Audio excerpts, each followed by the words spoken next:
Budo.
मेरी माताओं इस तरह से रानी पवन रेखा घर में बैठी बैठी सोच रही है, विधाता मेरे घर में सब कुछ है लेकिन कुछ भी नहीं है।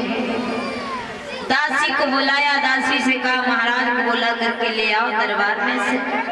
दासी गई है और महाराज उग्रसेन को बुलाने के लिए धीरे धीरे चली है और महाराज उग्रसेन को बुला करके लेकर के आई। मैया पवन रेखा ने पिया को आत्मो देखो, बड़ा सम्मान करो है, आदर से अपने पिया को आसन पर बैठा रो है। और जैसे ही आंखों में आंसू देखे हैं पवन रेखा के, तो उग्रसेन ने जवाब दिया है रानी क्या कारण है जो आप इतनी दुखी हो। पवन रेखा ने कहा स्वामी हमारे घर में सब कुछ है मगर कोई संतान नहीं है। उग्रसेन कहने लगे रानी पवन रेखा संतान नहीं है इसका कारण ये नहीं कि हमारा या तुम्हारा कोई दोष हो। अरे संतान नहीं है ये तो सब परमपिता परमेश्वर की लीला है और संतान देना और नहीं देना और दे करके भी छीन लेना इस सब उस प्रभु की लीला हुआ करती है महारानी। इसलिए कोई बात नहीं है, संतान नहीं है इसमें चिंता करने की क्या बात है। अरे चिंता करने से संतान की प्राप्ति नहीं हो जाएगी बल्कि शरीर में रोग अनेक प्रकार के बढ़ जाएंगे, इसलिए चिंता मत करो रानी। समझाया है उग्रसेन ने रानी पवन रेखा को। और माताओं सत्य बात है जिस घर में संतान नहीं होती है वो घर घर नहीं हुआ करता है, वो मरघट के समान हुआ करता है। कैसे देखिए घर होता है उसमें बच्चा होता है तो बच्चा खेलता है। एक माँ होती है, अगर बच्चा हो तो चाहे उसे कितना भी कष्ट क्यों ना हो लेकिन अपने बच्चे के सहारे से अपने जीवन को काट लेगी, बच्चे के सहारे से। महाराज तो महाराज संतान का होना बहुत जरूरी है। देखिए एक बात बताएं, याद आ गई हमें, बहुत करीब हो गए छः सात साल हो गए, इस 6-7 साल पहले की बात है, जब हम कथा सीख ही रहे थे तब की बात। सीख रहे थे, महाराज गुरु जी के साथ में रहते थे, तो जिला शाहजहानपुर में कलानी में हमारी कथा चल रही है। शाम को एक माता जी गद्दी पे पैसा चढ़ाने के लिए आई और आकर के गुरु जी से कहने लगी, गुरुदेव अगर आज हमारे घर पे आपका भोजन हो जाए तो कैसा रहेगा? गुरु जी ने कहा बिल्कुल अच्छा रहेगा, बिल्कुल करेंगे। बहुत ही अच्छी माता जी थी, देखने में भी बहुत सुंदर और शरीर भी बहुत मतलब स्वस्थ थी, एकदम निरोग थी। आई जब आप ये ठीक है, शाम को हम सभी लोग भोजन करने पहुंचे। भोजन करने गए महाराज, तो क्या देखा उसमें कि उनके घर में केवल वो थी और उनके पति जी थे। गुरुदेव पूछने लगे, माता जी ये बताओ, आपका घर इतना सुंदर बना हुआ है और आप इतने पैसे वाले हो, दोनों लोग सरकारी टीचर हो, पैसे की कोई कमी नहीं है, मगर घर में हम क्या देख रहे हैं कि आप दोनों ही लोग नजर आ रहे हो, बल्कि तीसरा कोई दिखाई नहीं दे रहा है, इसका कारण क्या है? उसी समय जैसे ये पूछा तो मैया की आंखों में आंसू आ गए और कहने लगी, गुरुदेव यहीं पर हमारी किस्मत फूट गई, हमारे घर में सब कुछ है मगर कोई संतान नहीं है, हम 2 ही प्राणी इस घर में रहते हैं। तो माताओं बिना संतान के भी गुजारा नहीं है। देखिए चाहे इंसान कितना भी थका हारा आए खेत में से काम करके और घर में आए, अगर बच्चे छोटे बच्चे को गोद में ले ले और उस बच्चे के खिलाए में सारी थकावट दूर रह जाती है। चाहे कितने भी तुम्हें लड़ाई झगड़ा किसी में हो जाए, अगर बच्चों को खिलाने लगो। और एक बात और सुनो, अगर आप कितने भी नाराज क्यों ना हो, कितने भी गुस्सा में हो, और अगर काऊ वृक्ष के नीचे जाके बैठ गई हो और वह वृक्ष के नीचे 3-4 बच्चा खेल रहे हो, चाहे कितनी गुस्सा में तुम होगे, कितनी गुस्सा में होगे महाराज, तो उन बच्चों की बातें सुन के तुम्हारी गुस्सा दूर हो जाएगी, क्योंकि बच्चों की तो लीला ही है अजब निराली है। आज मैया को रेखा कहने लगी, महाराज बस मुझे इसी बात का दुख है और कोई दुख नहीं है, बस मेरे घर में संतान नहीं, इसलिए आप तो दरबार में चले जाते हो मगर हम घर में अकेली रह जाती, हमारा मन नहीं लगता है। और गुरुसेन कहने लगे, देवी कोई बात नहीं, आप भी वन में घूमाओ। रथ को सजवाया, साथ की सहेलियों के साथ में पवन रेखा को आज जंगल में भेजा गुरुसेन ने।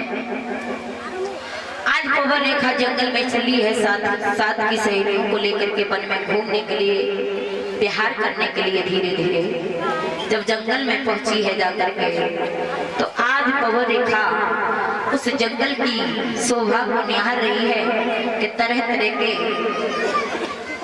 बगीचे खड़े हुए हैं, फुलवारियां खिली हुई हैं, फुलवारी खिली हुई है, कोयले बागों में कुकरा रही है, बस पक्षी चहचहा रही है। आज ये सुंदरता पवन रेखा ने देखी तो देखती ही रह गई।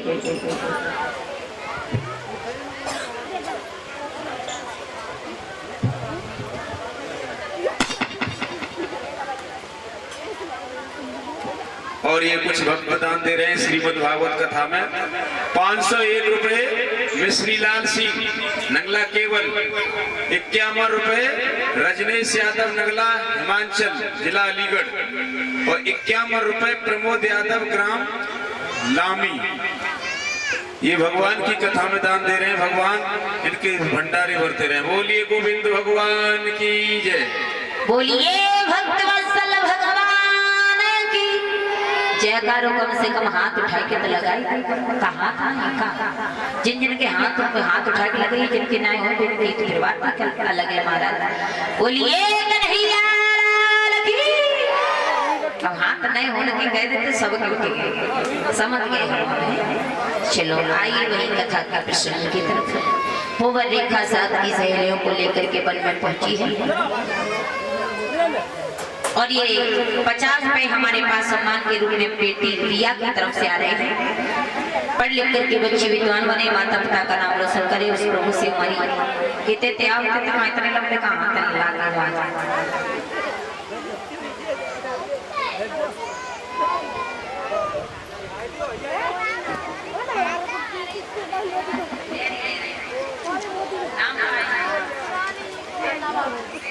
और ये 251 रुपए का हार चंदा बाबू बेटा की तरफ से आ रहा है हमारे पास में। तो पढ़ लिख करके विद्वान बने, माता पिता का नाम रोशन करें, प्रभु से हमारी यही आशा और अभिलाषा है। बोलिए भक्तवत्सल भगवान की। अब आइए महाराज। अब रेखा पहुंच जाती है वन में। वन की शोभा को निहारने लगी है। बड़ा ही सुंदर बगीचे खड़े हुए हैं। देखा तो देखती ही रह गई।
रानी आज मेरी माता जैसे ही जंगल में पहुंची, ठंडी ठंडी हवा आ रही थी और बड़ा ही आनंद आ रहा था। उस सुखी के जरा सी सुखी में जरा सी खुशी में वो महाराज दुख के रूप में बदल गई। वही खुशी आज उसी समय